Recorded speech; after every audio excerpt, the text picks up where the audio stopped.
এই বৈষম্য বিরোধী আন্দোলনে এবার ওলামায়ে কেরামের ভূমিকা, তোলাবাদের ভূমিকা সবচেয়ে বেশি ছিল, সর্বজ্ঞ ছিল, এবং আমার সশরীরে আন্দোলনে ঝাঁপিয়ে পড়েছিলাম।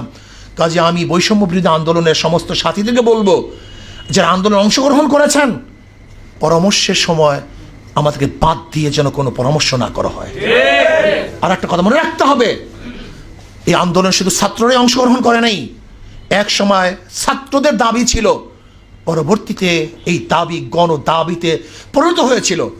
ছাত্ররা প্রথম তো সরকার হঠাৎ আন্দোলনের ঘোষণা দেয় নাই, তারা কোঠা সংস্কার করতে চেয়েছিল, কিন্তু পরবর্তীতে এই আন্দোলন গণ আন্দোলনে পরিণত হয়েছে।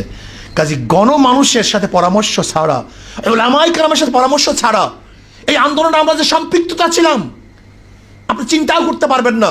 আমাদের ভূমিকা যা ছিল, আপনি দেখুন, যখন কেউ ভূমিকা পালন করে নাই, আমরা তখন ভূমিকা পালন করেছিলাম। এই শেখ হাসিনার বিরুদ্ধে যখন কেউ কথা বলতে পারে নাই, তখন আমরা রাস্তায় কথা বলেছিলাম এবং বলেছিলাম আল্লাহ যেন এই দুই চোখে গজব পড়বে সেটা যেন দেখতে পারি। আল্লাহ পাক রব্বুল আলামিন তা কবুল করেছেন। আমরা বলেছিলাম ভারত, আপনার সেনাপতি, আপনার বিমান বাহিনী, আপনার পুলিশ বাহিনী, আপনার ভারত, চীন, রাশিয়া আপনাকে রক্ষা করতে পারবে না।